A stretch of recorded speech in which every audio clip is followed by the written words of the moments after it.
So children, whenever we are talking about the projectile motion and we say that motion of that object is a projectile motion, so how can we prove that motion, right? हम कैसे prove करेंगे उसका motion है? For that, what we are having trajectory, equation of trajectory. Equation of trajectory क्या होती है कि if we are saying अगर किसी भी object का path इस type से है, so that is the आपके पास ये जो path होता है ये parabolic in shape होता है, right? तो इस पैराबोलिक की अगर हम इक्वेशन को कहीं ना कहीं प्रूव करते हैं for the projectile motion, so that means that motion is a projectile motion, right?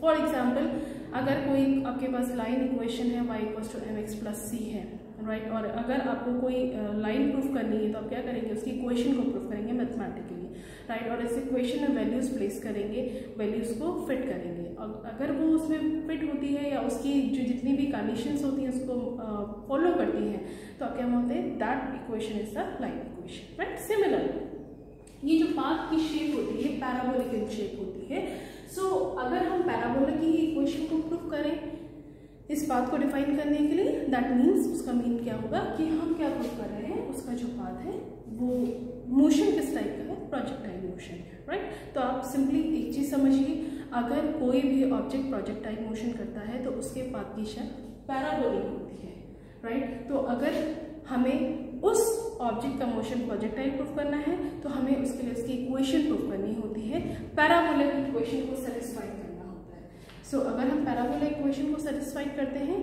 That means the motion of that object is the projectile motion, right? इसका मतलब उस ऑब्जेक्ट का जो मोशन होता है वो प्रोजेक्टाइल मोशन होता है, राइट? तो simply we are just start doing that thing. For that we are just drawing the diagram. Suppose initially object को position पे था, you just throw the object in a vertical direction, हमने object vertical direction में throw किया, and after reaching a certain height, object during the journey एक highest point पे reach करता है, उसके बाद अपनी downward journey start करता है, and after some time it will come back to the ground, right?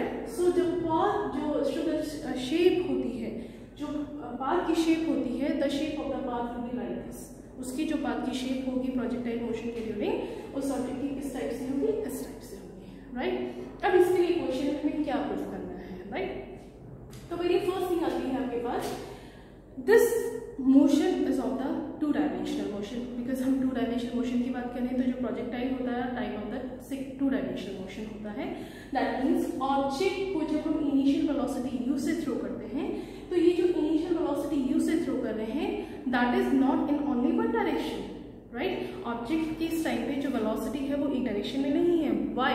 क्योंकि ऑब्जेक्ट को हम इस तरीके से थ्रो कर रहे हैं तो ऑब्जेक्ट कुछ अपवर्ड डायरेक्शन भी, अपवर्ड मोशन भी डिफाइन करता है, अपवर्ड मोशन भी कवर करता है, एंड साथ में अगर वो फॉरवर्ड डायरेक्शन में भी जर्नी कर रहा है दैट मीन्स उसमें हॉरिजॉन्टल मोशन भी है, राइट? या उसमें वेलोसिटी के दोनों कंपोनेंट एग्जिस्ट कर रहे हैं, वर्टिकल भी एंड हॉरिजॉन्टल भी, right? Because we are just throwing the object in a plane, तो उस टाइम पे उसकी जो कंपोनेंट्स है वो क्लियर नहीं है, तो अब हम उसकी हॉरिजॉन्टल और वर्टिकल जर्नी को फाइंड आउट करने के लिए, स्पेसिफाई करने के लिए we will just split that velocity into the two components, horizontal component and vertical component, right?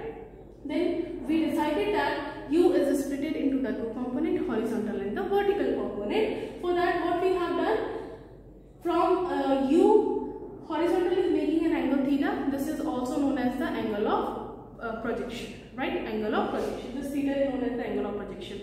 Now what happens? As you know that जो आपके पास resolution of vectors में भी already studied about that, जो कोई भी अगर quantity होती है वो जिस लाइन के साथ सबसे पहले एंगल ड्रॉ करती है that line will define as the its horizontal component, right? अब जो u है वो सबसे पहले एंगल ड्रॉ कर रहा है हॉरिजॉन्टल एक्स एक्सिस के साथ, तो जो एक्स एक्सिस के अलोंग होगा वो इसका हॉरिजॉन्टल कंपोनेंट होगा, that is ux, right? And और जो वर्टिकल डायरेक्शन में होगा rest of the that is the uy, that is vertical component. Now what is the value of the ux? u cos theta, and what is the value of the uy? u sin theta. हम ये पहले पढ़ चुके हैं, जो vertical component की value होती है वो u sin थीटा होती है। u मतलब जिस भी टर्म का हम कंपोनेंट कैलकुलेट कर रहे हैं, अगर हम फोर्स का होता है तो f cos theta f sin theta, अगर हम किसी भी एक्सेलरेशन का करते हैं तो a sin theta a cos theta, right? Similarly like this, अब हम यहाँ पे जो कंपोनेंट स्प्लिट कर रहे हैं वो वेलोसिटी के हैं, that's why we are writing u cos theta and u sin theta. u cos theta is the horizontal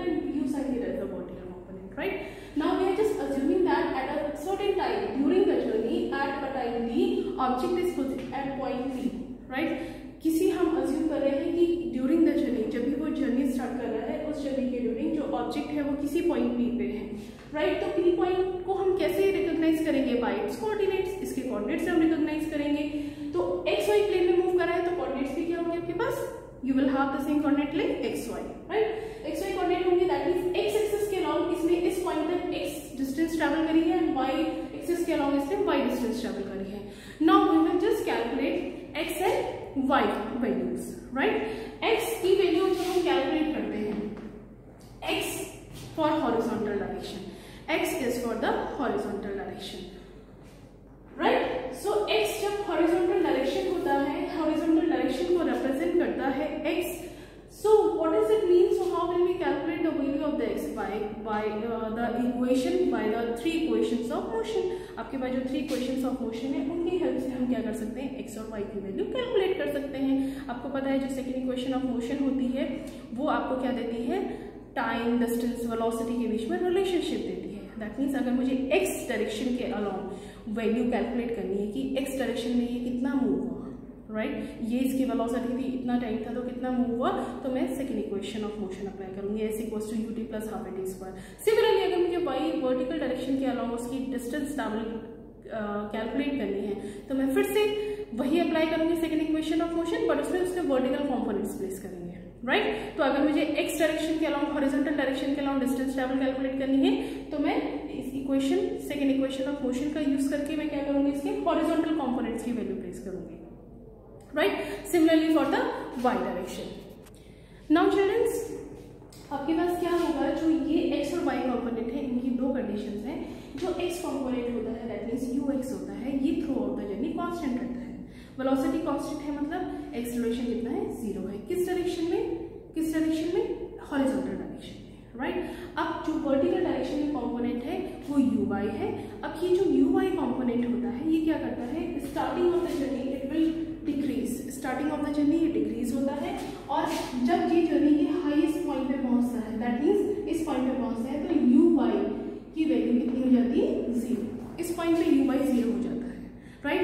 and जैसे ही ये इस पॉइंट को क्रॉस करता है या कवर करता है इसके बाद ये इंक्रीज होना स्टार्ट होता है, राइट। दैट मींस जो हॉरिजॉन्टल डायरेक्शन, हॉरिजॉन्टल कंपोनेंट है ux, ये through out the journey constant है। दैट मींस एक्सेलरेशन 0 होगा, इसीलिए ये u वैल्यू कांस्टेंट है, राइट। ऐसे ही जो वर्टिकल कंपोनेंट होता है uy वो थ्रू आउट द जर्नी में very first initial of the journey क्या करता है? ये डिक्रीज होता है और जब ऑब्जेक्ट अपनी हाईएस्ट पॉइंट पे पहुंच जाता है, हाईएस्ट पॉइंट पे पहुंचता है ड्यूरिंग इट्स जर्नी, राइट। ये सारा under the effect of gravity हो रहा है, इसीलिए ऑब्जेक्ट वापस डाउन पे आ रहा है। That will become 0, right. उस टाइम पे वर्टिकल कंपोनेंट 0 होता है, हॉरिजॉन्टल कंपोनेंट अभी भी कांस्टेंट है but vertical component will be equals to 0 and 0 होने के बाद फिर से जब ये डाउनवर्ड जर्नी स्टार्ट करता है तो फिर से ये इंक्रीज होना स्टार्ट कर देता है। पहले decrease, then 0, then increase, right. So आपको ये 2 चीजें याद रखनी है। ux that means horizontal component will remains constant throughout the journey. Vertical component first decreases in the very first half of the journey, it will decreases, then at the highest point of its journey it will become 0 and whenever it starts journey after reaching at the highest point it will keep on increasing and after some time it will reaches to the ground, right children.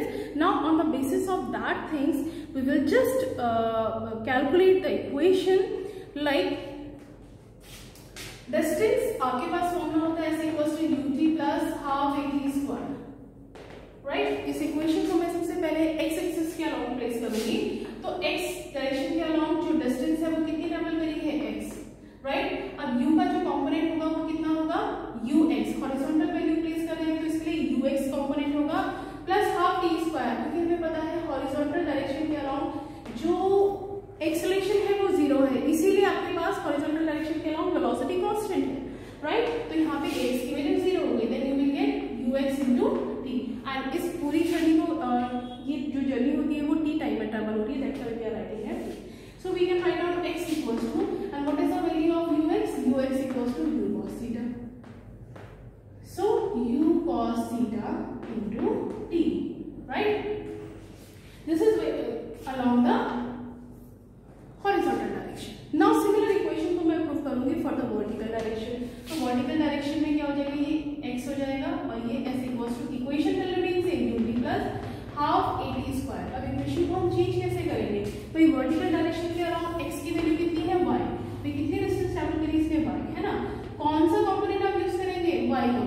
Vertical component u sin theta, है ना।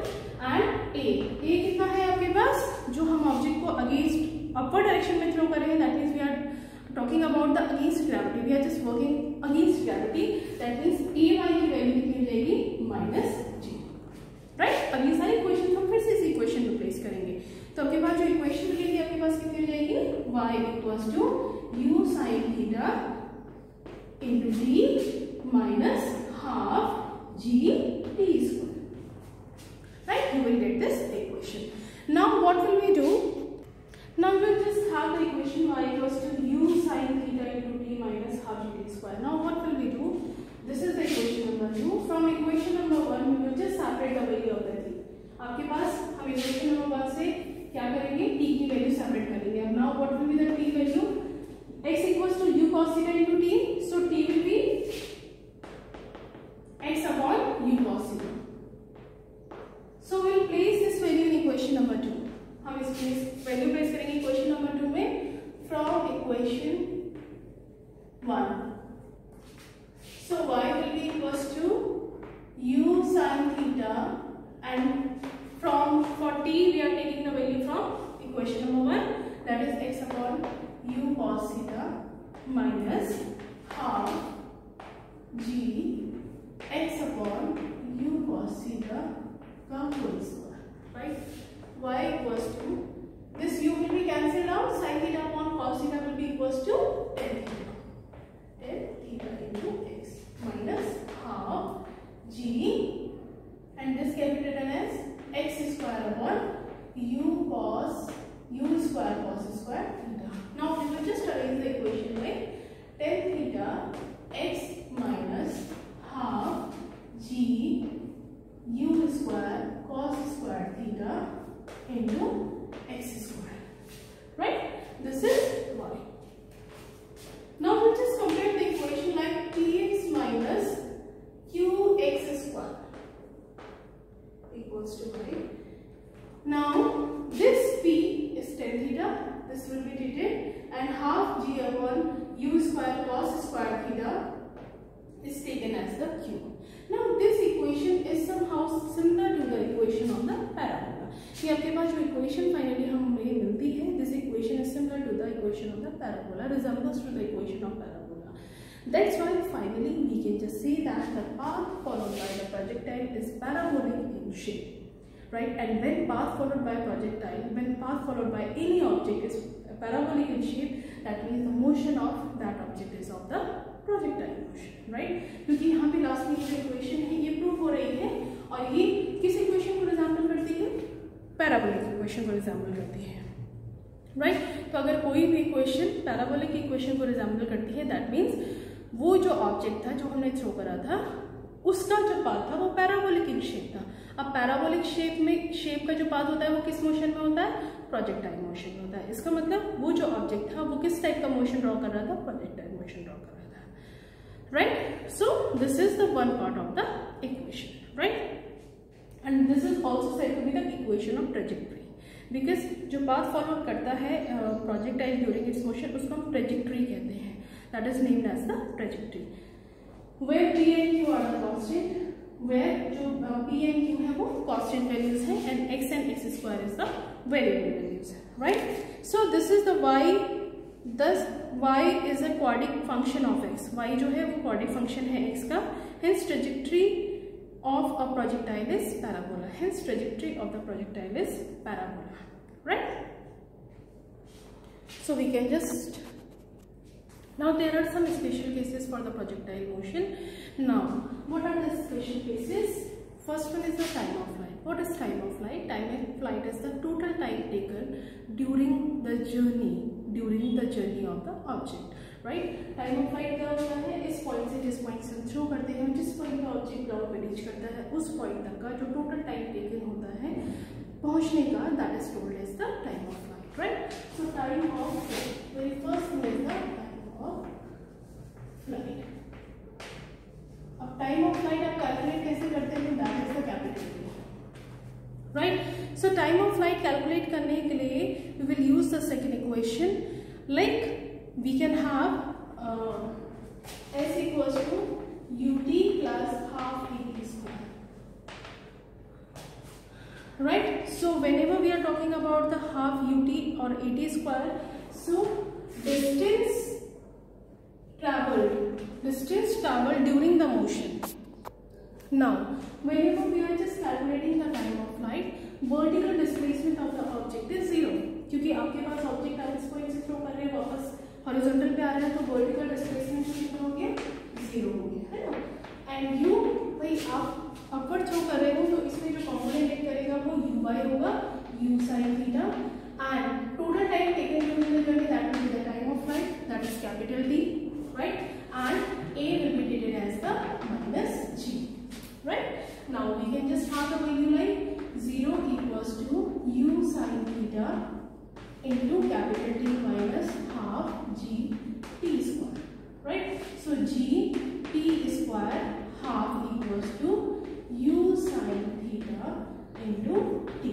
One t will be cancelled out and we will just have t will be equals to 2u sin theta upon g.